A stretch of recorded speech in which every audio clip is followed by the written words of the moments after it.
Juneteenth celebration uh, uh, meeting today, a meeting of the minds, some of the most powerful minds across our nation to discuss between Jubilee and justice.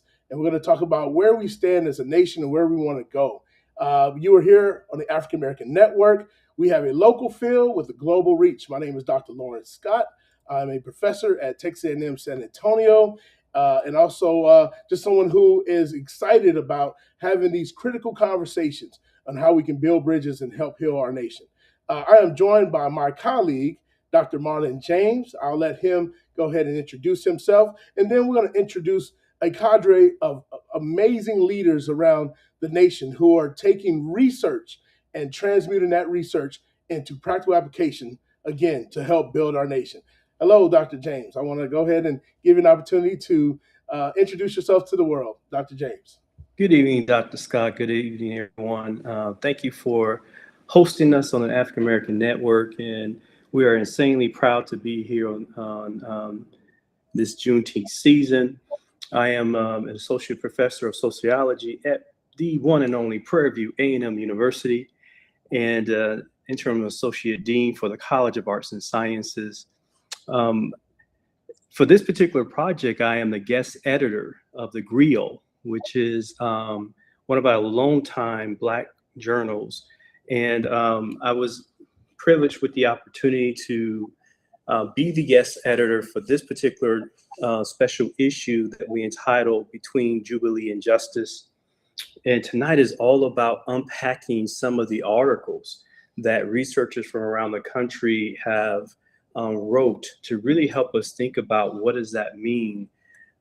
We know that Jubilee is this belief that freedom is soon coming. It's really the spirit of Juneteenth. And justice is this ideal that Black America has always strived for in this country. But what happens when you're trapped between a season where Jubilee is hard to reach and justice is hard to find? In this journal, we imagined, what do we do in the meantime? What do we do when justice is fleeting and Jubilee is hard to find? And we can all relate to the fact that in our country right now, with all the policies that we see, all of the discord and all of the political uncertainty, all the disunity, that I felt it was time for us to bring together some scholars and focus specifically on Black education and what do we do to prepare ourselves for promoting positive social change from pre-K all the way through policy making, particularly looking at these southern states, and what can we do to promote policies and practices and pedagogical strategies within our classrooms, even in higher ed, all the way down to pre-K, that can realize both justice and Jubilee for our communities and our families. So thank you, Dr. Scott, for organizing all of this, for the African American Network for having us.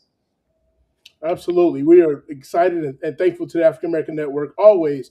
Again, a local field with a global reach, and in all facets, right? Education and entrepreneurship and policy making, all facets. So we are excited. Now, to continue that vein, we have a special treat. We brought in some of the key experts in the community in varying facets that will help us catapult this discussion. We have Dr. Amanda Wilkerson. She's Associate Professor of Higher Education at University of Central Florida. We have Terrence Wilson, JD, Regional Policy and Community Engagement Director at IDRA. We have Dr. John Williams III. He is the Associate Professor of Urban Education at Texas A&M University. And then we also have Dr. Goodwin. I want to extend some time. Dr. Goodwin, if you can introduce yourself, because you too are the reason why we're here. When we talk about the Journal of African American Studies, you are the reason and of course, Dr. James are the reasons why we're here discussing our research studies. Sure. Well, let me say a couple words about Dr. Goodwin before we get started. Dr. Goodwin is a professor of history at Prairie A&M University. He is my mentor. He's guided me as I transitioned from Texas A&M to Prairie View A&M. He's a editor of a special book series that is really pushing out some really amazing Black research on history in partnership with Texas A&M University. He is the editor of the Griot, and he's a father, a husband, a professor, an advocate for students, for our community for years. He's one of our champions. And sorry, brother, I had to set you up that way. But if you can, share us with a little bit about the mission and history of the Griot. Well, look, after that introduction, I think I'm ready to go home and just stop right there. But thank you so much for those very kind words. As Dr. James said, my name is Ron Goodwin. I'm a professor at Prairie View A&M University. And the Griot has a special place in our community. It is the arm of the Southern Conference on African American Studies. So I bring you greetings on behalf of our president, Dr. Sharon Heron Williams, our executive board, and our members. We are committed to furthering the dialogue of those issues that challenge the Black community and the diaspora. One of the missions of the Griot is to provide a platform for the discussion of some very difficult topics. And education in the Black community is definitely a difficult topic as it presents itself in our current environment. But we wanted to provide a platform for junior faculty to express themselves, to kind of challenge some of the norms on what might typically be accepted in an academic peer-reviewed journal. So this opportunity, and it is a great one that I'm very privileged to be a part of. This discussion is overdue.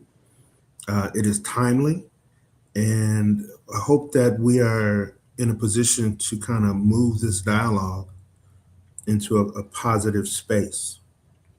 So that's where we are. This is the whole reason for a special issue, to address special topics and special ideas.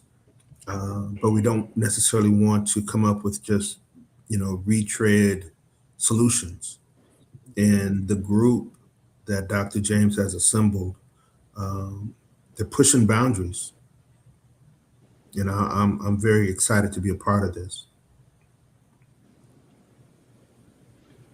Thanks, sir. We appreciate your kind words. And again, we appreciate your vision. I know we worked on this idea for a couple of years before it came into fruition. We're amazingly, I'm overwhelmed by the level of knowledge, and being one of the only people who have read these articles so far in the country. When they drop, and our hope is that we can have them out by the end of the month, I think it's going to cause a really great conversation throughout the country.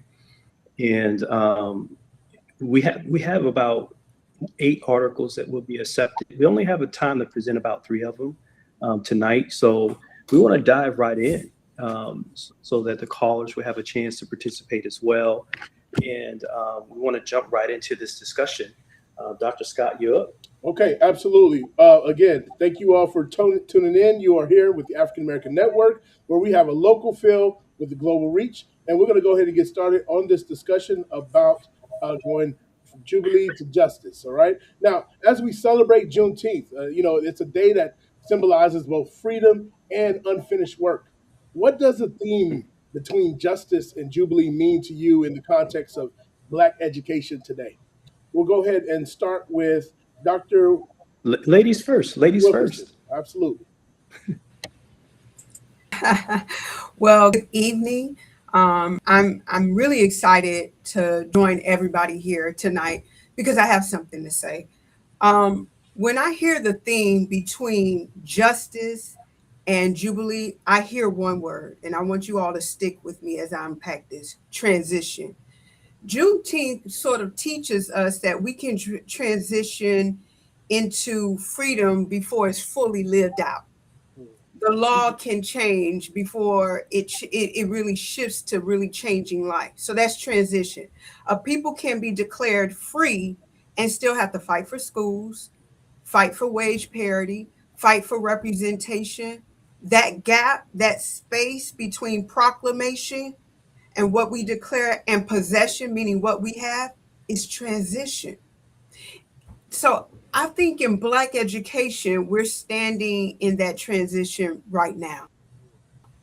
We're moving from naming the obstruction of Black education to demanding the construction of Black education. Obstruction, what does that mean? What has blocked us? But construction really asks a totally different question. What are we building anyway? What are we building despite the barriers? Now, this is the work that I am leaning to, that anchors me as Du Bois, because in drawing upon his work, where he looks at the reconstruction of Black America, Black Americans in America, he understood that Black freedom could not only be a fight against harm, where we understand the barriers, it had to be a plan to flourish. So obstruction, what is blocked, needs to really be dealt with in terms of construction. And if I really want to be clear, what I'm trying to really say here is, when I think about Jubilee and justice, I'm thinking of transition. But what I want the audience to know is that we have to understand the barriers, and then we have to build beyond those barriers. So transition ends up not being a destination, but it's a tool. I'm going to close by saying this. A couple of weeks ago, maybe almost a month, I read something where Kamala Harris has said, and she mentioned that African American voters need to be more transactional with their votes. And I was convinced at the time that I don't know if I really believe that. Okay, let me set the stage. I don't think any amount of transaction could have gotten us out of slavery. We need a transformation, a total reconstruction of the system. Okay. But if you don't want to go all the way back to slavery, let's look at some modern issues that we're dealing with. Let's look at voting rights in America, one transition at a time, and they totally transform it. Abortion rights in America, one transition at a time, and they totally transform it. Public education, one transition at a time, and we're looking at the demise of public education. So was Kamala Harris wrong? No. But was I entirely right? No. So here's the point. Transaction is the destination. Transaction is not the destination. Transaction are the tools meant to move us toward transformation. So between Jubilee and justice, or justice and Jubilee, however you want to put it, is transition. The question is whether our transitions are leading to transformation. So I'm looking forward to unpacking more of that tonight. Wow. What a way to start. We are talking about transforming lives, and what a way to start talking about that, transforming lives. I was Who want to follow that one? Yeah. I was going to go ahead and give the same question, if I may, to Brother Williams. Yeah. Good evening, good afternoon, good morning, wherever you're at. When I think about that question, and I take the question based off of what Dr. Wilkerson said. It says between Jubilee and justice, the proper word that I look at is the word between. That means be and tween. So I'm next to two separate things, but the thing that binds it is be. It's the being, it's the us in this. Particularly for African Americans, we kind of live in this flux. One day we're in the frying pan, the next we out the frying pan, but we still somewhere in the kitchen. And I think it constantly reminds us that the work is never done. And I think often when we do this work in our very separate lanes, it's like, okay, there's another thing and there's another thing. And we kind of get to the understanding, will one day will this work ever be finished? And we have to come to the realization that it won't. Like, we do what we do to then pass that on to the next generation in order to stack upon itself and sustain. We're fully realizing that we will regress sometimes. There will be some sliding backwards, or as for folks in the church saying, it's going to be some backsliders. But that's part of the ethos, the galaxy that we exist in. Progress is not a straight line. There's a back and forth. There's a tug and push. And if we want to get to this Jubilee state, it's not a wanting to get there. We have to be there and in justice at the same time. We can't see things as like, if I reach for one, I can't to get the other one. But if like Dr. Wilkerson said, the transition is, we're always transitioning. And to always transitioning means we always got to keep our eye on the ball, so that when we see things bubbling up 10, 15 years prior, not just, oh, we'll just dismiss this. Like, no, the data is showing me, our experiences are showing us that we got to be stalwarts of not only our present generation, but also our future generation, in order to be able to say we are, as I say, paying homage to the individuals, to the work that was done before us. These are some of the things that I think about when you think about Jubilee and justice. Like, it doesn't have to be an and or type thing. It should definitely be a both if we want to continue to pursue justice and to enact justice and to sustain what I would call a sovereignty that African Americans do not have in this country, but at the same time, take joyfulness in this fight, because it is a righteous fight that we have to fight. And without it, we are not going to be able to sustain ourselves when it gets very dark outside, such as this war time that we're in right now. Thank you so much, Dr. Williams. Again, powerful, powerful, and inspiring. And we're going to continue that inspiration. We're going to give that same question over to you, Brother Williams. Thank you again, Dr. Williams, for that. Wilson, Brother Wilson, if you can go ahead and answer that question as well. Absolutely. And thank you all for having me again. And, I think for me, it's interesting that the timing of this conversation and this question, we're thinking about legacy and history with the 250th commemoration of the founding of this country.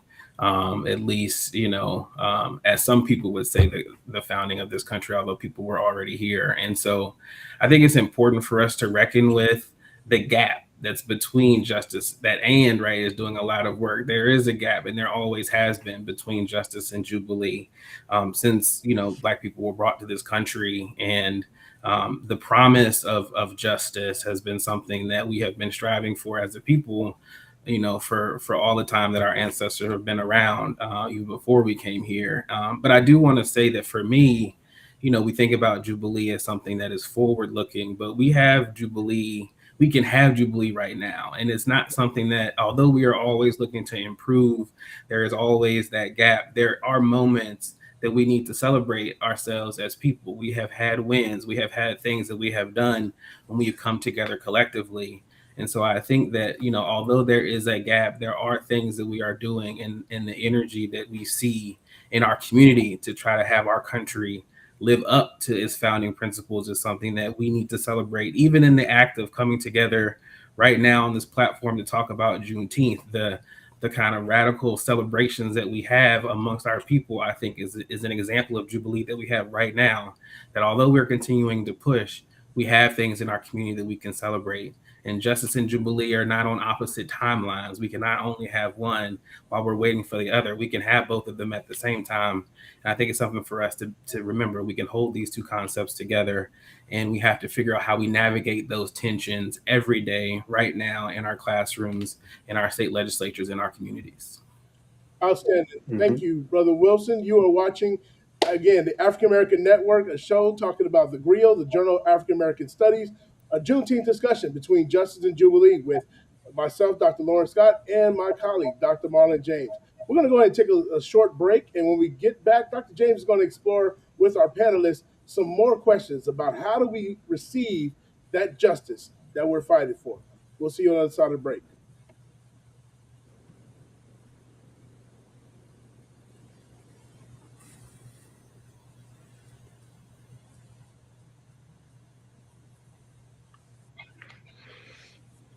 Okay. Good. I think our mics are off. Yeah, we should be clear. Right. Woo, sorry, y'all. Know my time is a little off. In my names, I kind of got things right, mixed up a little bit, so my apologies on that. But excellent. This is powerful, very powerful. So in this next segment, let's move quickly through this one, so that we can, because we really have about 20 minutes before we have to get to Q&A, right? Okay. Yes. So we want to get through around 3 sets of questions. Maybe we may have to cut one of the 4 out, but we'll try to get back to everything. Okay, so you want to go ahead and start with question 2, and then we rotate. Like question 2, you can do Dr. Williams. I go to Dr. Wilkerson like that, and then Well, you do. I do Act One. You do Act Two. okay. Oh, good. Okay, yeah, that's perfect. That'll work. Yeah. And then we go by hmm acts. That makes sense. Okay, and then hmm I'll cut. She said another 15-minute. Process. I ain't rushing the plan. God wrote the steps. I'm just walking the lane. They see the glow, but they don't know the stress. I stay 10 toes, not a grind, getting blessed. Trust the process. Yeah, I'm moving with faith. Every loss was a lesson I had to embrace. Okay, we are back. Welcome back. You are here, African American Network. Again, local feel with the global reach. You are live, and we are here having a Juneteenth discussion between Justice and Jubilee. I'm myself, Dr. Lauren Scott, moderator with my colleague, the one and only Dr. Marlon James. Dr. Marlon James? Hey, good afternoon, evening, everybody. Morning, depending on where you are. We want to get right into some of these questions to these great authors. And again, we started the last segment by going ladies first. We're going to go back to Dr. Wilkerson, ladies first again. We want to delve into her article that her and her colleagues wrote. And they took a very personal look at the impact of being a Black faculty member working at a predominantly white university during a time in which the state of Florida enacted perhaps the most strictest curricular law. I think it was Senate Bill 266 that restricted what they call DEI in higher education. So, Dr. Wilkerson, your research focuses on protecting Black curriculum in what many describe as the no DEI era. What does protecting the Black curriculum mean? And why is it important for our students? But also deal with some of the ways you exist in that space. Yeah, so first of all, I want to talk about the context of DEI and what I'm not doing. I'm not here to protect a course title or a program office. I'm not here to protect a set of words that have become politically like radioactive. What we are here protecting are the conditions that make education honest, that make it humane, that make it useful for democracy. You know, I was listening to Bettina Love at AERA this year, and she talked about how everything that we're doing in terms of diversity, equity, inclusion was just a pathway to make sure that education was more democratizing for people that were excluded from education. And so when I am defending the letters DEI, I want to make sure that people understand that this isn't a trophy, if you will, that I don't go into the classroom thinking about diversity, equity, and inclusion per se. I'm thinking about the democratizing way that my instruction, the way that I am providing and disseminating knowledge will ultimately protect, support, help build students that are in my classrooms, and mostly I teach administrators who are getting their graduate degrees. And what I have to do constantly to protect myself when it comes to the encounters that we're having, where we're pushing back the societal sort of, I think, normalization of saying you are excluded, but we're going to hide behind these letters. This is why we have to get behind what DEI means, because if we get stuck on those 3 letters, then when it's called something else, we won't understand how to work around it, how to clearly fight through it, and how to support educators who are coming up in our classrooms to deal with it. For the context of our research, we really looked at it in a couple of different ways. One, from the positionality of the professional.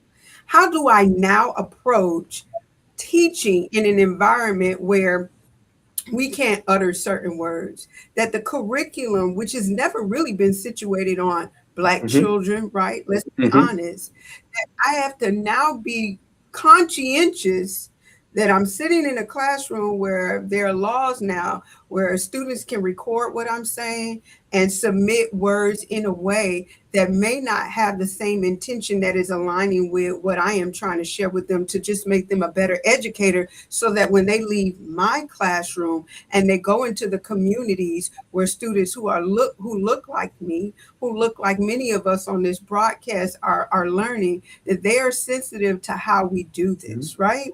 So it started as a professional first, and then it translated into, so then how do I build really the framework where I can position myself to disseminate knowledge? And really what I'm doing is going back to an understanding in the most honest way about what America is. So when students study Reconstruction, they're really just studying, understanding democracy after collapse. So when they're understanding, and I'm talking about how we lead at minority. I graduated from one of the best HBCUs in the nation, Florida A&M University, that we're just showing them, right, that if you're going to talk about student success at these type of institutions that were built at a time where educational access were cut off or withheld from them, and yet they still persist, that you can't go in there with a deficit mindset.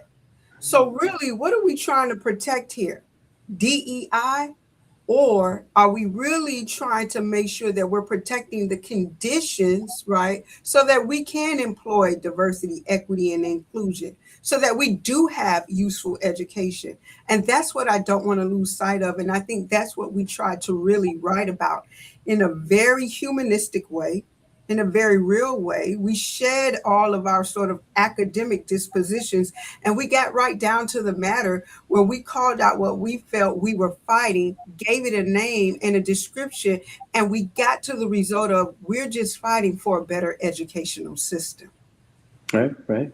Education that doesn't compromise its own self. Exactly. That's right. Education that doesn't compromise the very democracy that gives it birth. Right. I thought you all did an amazing job. Everyone will have to read this article. I think it's heart touching as well. If you've worked in any of these spaces, and it would trigger you, so you got to kind of get ready for it. But thank you for your words of wisdom there, Dr. Wilkerson. We're going to transition real quick to Dr. Williams, who did amazing work on kind of revisiting really a classic work in Black education, Dr. James Anderson, The History of Black Education in the South. What he took on for this project is a statistical analysis of Southern states in terms of Black student achievement. I can't even use some of the words because they would confuse everybody that they threw around in this paper. But Dr. Williams, could you unpack for us this whole notion of redux and revival? And what lessons should we take away from the history of Black education in the South that can empower educators in our community in this day and age? Yeah, thank you for the question. So our original, when the call came out, I was kind of sitting in my office, and I'm always looking at catchy ways to bring the past with the future jointly. So, I did my undergrad at University of Illinois. The James D. Anderson is there. So like, if you haven't read the book, you're missing out. But it was like, it's almost like it's time to revisit. What does this look like?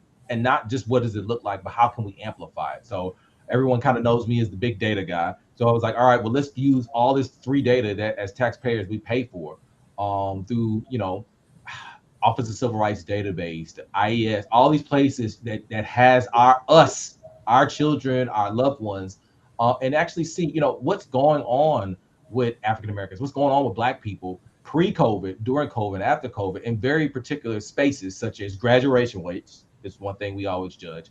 The other one is the access to advanced placement, being that, there are some states that allow or disallow advanced African American placement courses. And then the other one, which is, my bread and butter, is school discipline. Like, where are we at? And almost like, what's our stance? Where are we at? What's our pulse? Because oftentimes we talk about these things and we talk about them in a vacuum without saying, all right, you may have a feeling about this, you may have an emotion, but that's not evidence. Give me something that's concrete that I can say, this is the lifeline of what Black students are going through, particularly in the South. So we looked at 12 states. It ranged, the big ones, Texas, Florida, Alabama, you go down the list. And we really wanted to figure out what was going on. We come to find out, like, it wasn't that we didn't know these things. There are some states that are actually improving conditions for Black students. So that's kind of a pushback on the mythos of that, okay, but Southern students aren't doing anything. But what we also find out is that what we're seeing in this data is there's a reverberation. It's almost like the Newton's apple, the thing, and it bounces back and forth, and you can see motion going back and forth with these balls. The idea is that these Southern states are learning from each other. They're growing from each other. So, like, for example, Dr. Wilkerson, what goes on in Florida, I know what's going to happen next. It's coming to Texas, and it's sprinkling around. And as Black folks, that's the warning sign. It's like, uh-oh, you see what's going on over there? All right, we got to sharpen up. We got to revise. And as my brother always says, trying to outsmart me only makes me smarter. That's what the ethos of Black people needs to be, is that once we see one thing, that's not a blip. That's not a, oh, that won't happen to me type thing. You have to assume it's going to go across Southern states and into Northern states. So that's why we have to not only take action, but we need policy. So this idea was to come back to James Anderson, like, what is the state of Black education in the South? One, paying homage to not only his work, but also give a call to action that, again, we still have work to do. You can be tired. You can take a break. But guess what? We got work to do if we want to not only uphold the work that he did, but to build on his work so that, one, public education, which is what we founded, what he talked about, that we can crystallize that, because the attack on public education is really just an attack on us. And Dr. Williams, like, his article is so poignant because he dealt with graduation rates, which lower graduation rates is related to imprisonment, homelessness, low income, suspension rates, right? That's related to low graduation rates, which is related to which is related to imprisonment rates. AP course taking, advanced placement courses related to higher graduation rates, higher college going rates. And the article made it clear that there's quite a bit of work we have to do in Southern states, you know. And I think one of the things that is great about these articles, this article will help you to see and understand why we see this movement of restrictive policies happening across the country. And they gave it a name. I think it was institutional isomorphism. Spell it 3 times fast. Let's go on to our resident attorney on the call. Him and 3 other of his colleagues at IDRA, who they do some amazing policy advocacy work around the country, stationed right in San Antonio. Attorney Wilson, they did an amazing paper, which I think is the heart of this special issue. It is setting the policy, the Southern education policy agenda for our communities. And I don't even know where to start to ask him a question, but let me attempt to start with a question. Can you talk to us about what are the most pressing educational policy issues for Black America? And then talk about what our agenda should be in these next, really post midterms. What should we be focusing on? Yeah, thank you for the question, and I appreciate, you know, being allowed to be around you academics and my colleagues at IDRA, Micaiah Lyons and Morgan Craven. You know, as the attorneys, we are always working with people, so it's always great to be in these very brainy academic conversations. But for us, you know, I think the approach that we take as advocates is to really, you know, think about what's important for the people who are experiencing education. You know, oftentimes, you know, folks that do research or that, you know, or even in my profession or in a nonprofit, we could think that we know. So if you ask what's the most important policy issue, it's that issue that's really impacting you and your student, you at your school. And so I think it's important for us to, we've tried to compile a lot of what we've seen, like Dr. Williams said, some of the trends around what's happening around the country, but we really want to emphasize that the most important things are the things that you're experiencing. You not having the ability to have new books, or you having school buses that give you asthma or that are polluting the community. You know, so we think it's important that we have fair and full school funding. You know, our young people being in environments where they don't feel safe to be at school, whether that's from interactions with, police at school, or whether they think immigration enforcement is going to be on their campus and take them away or take their family away, right? So we need to have safe learning environments. We need to have environments where our students feel reflected in curriculum. These are things where not just an accurate history, but right now, what are the contributions that can of our communities to our current places where we live? We need to have truth-telling curriculum. We need to have places that are open to linguistic diversity, right? We know that Black folks are from all over the world, right? We know that there are different communities that are vibrant in our schools. We need to make sure that we're embracing all of the culture that people bring to their schools, including their language. And so, if you read the paper, there's a huge agenda that we have in there that we're proposing. But I think the most important part is the strategy of it all. Part of our paper looks back at history, and a lot of the movements that we see, you may see the sit-ins or you may see the protests, but there was an agenda, and there were things that we were demanding at that time. And so I think for us, although we are always feeling like we are under attack because public education, particularly in the South, is under attack, we have to be proactive in putting together our agenda and making demands of our leaders in education to make sure that we get to where we think that we should go. And so that's what we tried to do in our paper. We tried to not only, talk about the history, but in some of the conditions for creating the agenda, because every community can have their own, but we need to be moving together, and we need to be moving intentionally, purposefully, and strategically in order for us to reach our goals. And I appreciate the work and the writing. And when I called Morgan, and I knew we needed a policy paper, I knew who to call, and I was blown away by what they produced a 13-point plan. Attorney Wilson's being humble. They produced a 13-point comprehensive plan with 4 kind of emphases that you need to consider as you make policy. I believe this will be this piece is the foundational roadmap that we as academics, as policymakers, as parents, and mostly as young people can use to promote positive social change in education in these next coming months and years. And I think IDRA gave us a roadmap, and they proved it by reflecting on how we've already brought about social change in education, and just simply said, revisit these strategies within this different social context.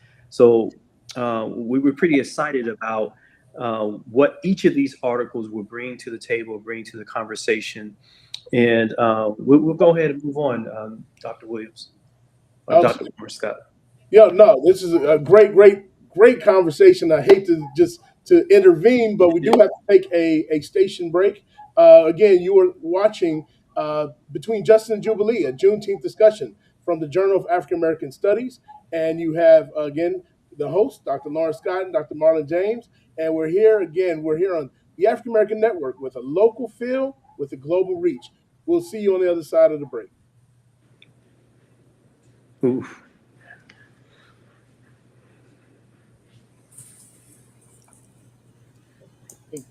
They went to commercial. Okay. Ooh, man. I know it's a lot. We can go to Act 2, but that's all the time we're going to have. So should we do final segment then? Let's do final segment, which this asks you about policy recommendations, investments we should make to make deep impact.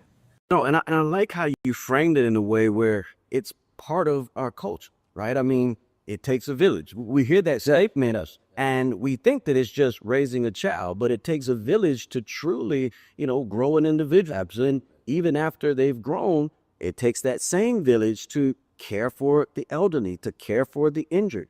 And I know you've had some personal experience with that. And if you feel comfortable, just talking about your experience and how that changed you and how that gave you this new perspective. Okay, welcome back. You are here live. We are here on the African American Network. It is the Journal of African American Studies presents a Juneteenth discussion between Justice and Jubilee. I'm here with my brother and colleague, Dr. Marlon James, and again, I'm Dr. Lawrence Scott, and we're here with some esteemed guests, authors of several journal articles for this special issue of the Journal of African American Studies. between Justice and Jubilee, we have Dr. Amanda Wilkerson, we have Terrence Wilson from IDRA, and then we have Dr. John Williams. All right. And so again, we're going to go into the last phase of the segment, and then we want to open it up to you, so you can have an opportunity to interface with these authors. We also have from the Journal of African American Studies, Dr. Goodwin as well. And he's going to also be a part of the closing out as well. The what now? Now what? Now that we have this information, now what? Okay, so for this final segment, we're just going to go into the vision and legacy. What do we, where do we go from here, right? So if you could recommend one policy, a practice, or an investment that would have the greatest impact on Black students over the next decade, what would it be and why? I want to first start with, of course, Dr. Wilkinson. Thank you so much for posing that question. It's a weighty question. I got to be honest with you, because there's not just one thing that I would like to do. There are a number of different things. And as I pointed out earlier, when we started the conversation, I think we ought to be doing more than one. We can't afford to just do one thing, it's going to take us backwards. And with our head on the swivel in terms of how fast policy, legislation, rules, norms are moving now, we have to move in syncopation with that pace. But since we're having a conversation, and I want to give room to my colleagues to also make a contribution, I would say that if we want students to lead, then I think we need to really focus on leadership development. It cannot be accidental. We have to make sure that it's very robust, that it's more than just learning in the classroom. Du Bois talks about this in his work. He says that knowledge alone is not as important as knowledge and application, and that when you're thinking about the Black learner, you have to think about them more robustly. Are they a leader when it comes to civic participation and civic learning? And those things can't just be ideas. We really have to ground it in support, so that when students are leaving our classroom, whether they're adult learners, whether they're in K-12 environments, whether they're in higher education, they're leaving with an understanding that they are the leaders that we've been looking for. Listen, I had an opportunity with colleagues to write today, but we have to be worried about who's going to be writing tomorrow, and identify them now, prepare them now, and get them thinking in innovative ways about what leadership can look like when they are at the helm, that they don't have to accept what's coming at them, that they can design and construct. We're going back to obstruction and construction, the kind of world that they want to have. And so while there are going to be some tangible policies that you all might come up with, I really want to recommend that we think about development of leadership, and that leadership development goes beyond the student. How are we developing community leaders to support education? How are we supporting people who do partnerships financially to support education? That seems to be the schism right now, if I can be very honest with you, when we think about what's troubling the system of education, that we have all of these experts, but no real bridge to bring us all together so that we're working in syncopation, right? And so you have people that are fighting for public school education, but it's almost like we're fighting alone. The last point that I'll make, just to close my contribution to this out, is that if we're going to use policy as a bridge between transaction and transformation, then we have to consider what we want in terms of transformation. I'm always asking people, what does that look like? Because see, in order for us to work together, we may have different approaches, but we got to have the same goal. And right now in education, there are different goals. They're competing. People are confused by the goals. Sometimes when you look in states like Florida, people go education and they have charter school education, public education, private education. You select the education, and what we end up trying to move us out of education and move the funding that supports our education out of our way. And so we have to be very clear about our goals and use those transactions so that we can transform. Okay. Dr. John Williams, I want to also offer that same question to you as well. Yeah, I'm gonna agree with Dr. Wilkinson. There is not just one policy. We can do a both and, but I'm gonna give you an easy layup since school discipline is our thing, and school discipline controls everything. And people can debate me, but you can debate your mom on this one. In the United States, black boys by themselves. I could toss on black girls, but we'll multiply. Black boys miss 3 million days of school in 2024, in 2021, 2022. Let that sink in. 3 million days. And our black girls is probably a little bit even higher. So 6 million days missed in one school year. Simple policy: eliminate school suspensions, eliminate them. Prior to Brown v. Board, black schools did not use in-school suspensions or out-of-school suspensions. So if we want to close the opportunity gap, the educational debt, you need them in the seats. But that also means you need quality educators. So it's like this policy, again, like Dr. Wilkinson said, can't be by itself. But if I keep giving you tools of the master's house, you're going to keep using the tools, like Patricia Hill Collins said. So what that means is, if I keep giving you suspensions, you're always going to come back to it because you're like, well, we did everything we needed to do with these children. We got to move them out. When we know prior to Brown v. Board Education but prior to failed desegregation, black schools weren't kicking black kids out. I've interviewed black teachers who taught pre-segregation and post-segregation. And guess what? They're like, we weren't moving them out. We worked with them. If we did send them out, because we're in the village, we saw them the next day. It was a rinse, repeat, let's keep going. So in order to start to turn the tide, we need our children in spaces that affirm their ability to believe in themselves and to achieve. But we also need to remove that tool of, well, I can just suspend you based on my discretionary subjective idea of what behavior is, what culture is, how do we communicate, tone. And guess what? I don't have to tell you what my disposition is, but because I'm the authority, I can do as I please. So the policy, while there's a gazillion that we could go for, I'm always gonna go with my bread and butter. You can't help a kid if it's not at school. Eliminate school suspensions, in school and out of school suspensions, and everything else that is just purely punitive. School discipline should be about teaching children. It should be role modeling for children versus, you know what, you made a mistake, it's time for you to leave. Absolutely. And we know we're far conversant with discipline disproportionality as it relates to our black boys and definitely girls as well. All right.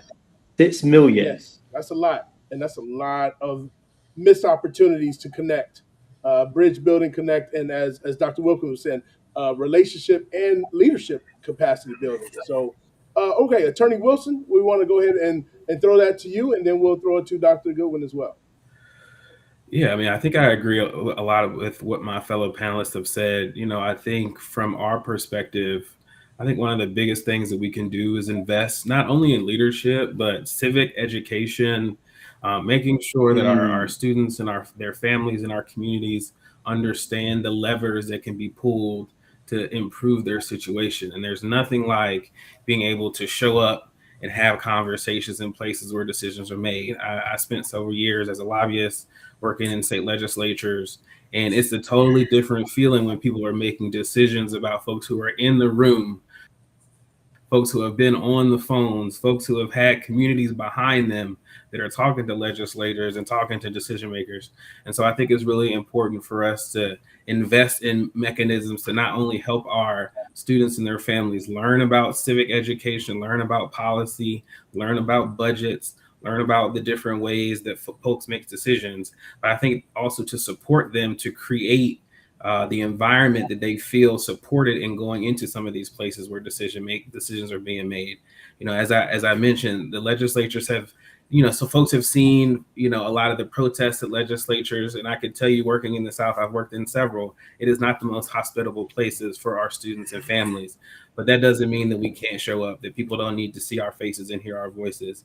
And so I think the investment in our young people to be able to harness the energy and the activism that they show. I've talked to some amazing young folks who are doing some amazing things in their community, and sometimes they just need some support and some direction. So I think for us, we really want to make sure that we are investing in the future generation and helping them to see how much power they really have, not only, you know, as future voters, as Black people, as students, and really as Americans in this country, right? Like, we all have a stake in this system of education, this system of governance, and it's really upon us to help folks be able to exercise the rights that they have. So I think if I could make one investment, it would make sure that everyone knew who their legislator was. And I encourage everyone listening to my voice, look up who your state representative is, look up who your state senator is, not just in Congress. Let those folks know who you are and what they care about. And I think that's one way for us to move forward. And if I may, Attorney Wilson, how do they get in touch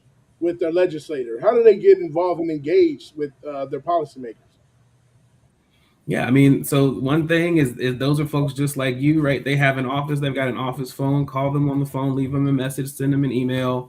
You know, some of your legislators are probably on social media, right? Like there's lots of different ways, but I think one of the really powerful things is if you know, can show up in person to that office and have a conversation. It's much harder for someone to tell you no when you're in their face. They can ignore your phone call, maybe they might ignore, you know, an email, but if you're there and you're in their community, especially, you know, we talk about legislative sessions when they're at the Capitol, but those folks have offices in your community. If you can't make it to the Capitol, that's fine. Go see them at their office in your community. Make sure they know who you are and the constituency that you represent, because ultimately those politicians work for you. Awesome. Well said. And Dr. Goodwin, I want to open up as well, that question as well. Thank you very much. Excuse me. One of the things that I'm just kind of overwhelmed by the conversation, but I keep coming back to this thing about how we taught our children before Brown v. Board. And as Dr. Williams mentioned, those individuals taught with less, but they gave of themselves. And it made a difference. So now we have to wonder the new environment that we're chasing, because we're trying to fit into a paradigm that was established for us. Was that idea of educational success, educational equity, whatever we might choose to call it, is that just an illusion that it was set up for us to fail? And we might be living in a space where we're now seeing you know, the system not really benefiting the Black community. So I'm just wondering, you know, is it time to go back to what we once knew? And even though broader society might say, well, you know, that didn't work, those that lived in that system, they knew it worked. And it worked very well. So I know it's going to take me a minute to kind of comprehend everything that was said tonight, because I'm definitely going to have to kind of think about how I approach my classes and how I approach my students, but I also have to think about how I approach this system that I find myself in and that we all find ourselves in. You know, well, may I ask Dr. Goodwin and Dr. James? You know, and Dr. Chance Lewis is also part of this project as well. You all birthed this out of you know, your advocacy, your academic work. Talk to us about how to, you know, how do you plan to transmute the theoretical frameworks that we're discussing into practical applications on the ground? Because right now we have an amalgamation of academicians, and we have, you know, people that you know, work with the legislature, all right, Attorney Wilson. So how are we, you know, going to, you know, transmute this information? Someone writes the article, and it transmutes to action items that we can apply tomorrow. Well, great question. We appreciate everyone's intellect and heart as they shared this evening. I've done special issues before, and this one is very near and dear to my heart, and in part because the articles affected me so. Like just reading them, I you know, I had to get my highlighter out and my dictionary out and make sure I was processing information properly. But we were very intentional about taking this journal from a university and then bringing it to people. we were very intentional about selecting the Griot for this particular special issue because the Griot is now moving online. And so everyone will have access to it. We were very intentional about applying to conferences. So Dr. Chance Lewis, probably the best urban educator on the planet. He hosts a conference every 2 years, the International Conference on Urban Education. It's going to be in the Caribbean again this year and in November. And we're going to present another round of these papers again so that more people get an opportunity to hear it. We're going to present and share as many times as we can so that people will understand this. And one of the things I'm going to ask IDRA to do is to really develop a call to action. And this journal is going to be, this particular special issue, I want it to be a roadmap for families, for communities, for policymakers, for educators to come together around our children. That's the one thing we can all agree on, that our children deserve better. They deserve better. One of the things that we can all. Yeah, go ahead, sir. One of the things that I intend to do with the Griot going forward is we need to take this out of just the academic environment, where scholars are not just having conversations with each other. We need to get this out into the community and begin that dialogue, because there's data, and as you can tell from the papers that have been presented, there's data and there's evidence that we can use to make real change and real influence.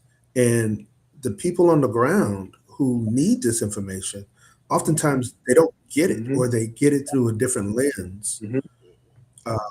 But they need to see this information unfiltered. And I want to get this information out, and I want to get the Griot out, whether we're talking about education in the Black community, or religion in the Black community, or whatever it may be. The community needs this, and not just academics talking in our own personal silos or group things. There are those people and I think, who need this information. And I think the simple things we can do is, a lot of these articles can be used in our classrooms, and I want to challenge each of the authors to create a forum like this in your own neighborhood. We'll show up, we'll present. And I think one of the things that IDRA's paper did a really good job of highlighting the importance of youth involvement. So I believe we should host a youth forum as well that really talks about how they see education and what they want from education in these dire times that we live in. But I will ask people to consider this, though, the history of our people, particularly as we move into Juneteenth. None of this is new. We've overcome all these forms of discrimination multiple times. Reading James Anderson's work, Vanessa City Walker's work, you see that none of this is new, but it's not also new that we've been able to overcome it. And we have to just remember from whence we've come. And the spirit through which our people have overcome, we've used the spirit of love. We often look and say, what made Black schools so unique post-slavery, 1865, where 90% of Black people were illiterate. In one generation, 75% were literate. They closed the largest achievement gap in the history of the country with no technology, right? These teaching strategies are within some of these papers in this Griot journal, right?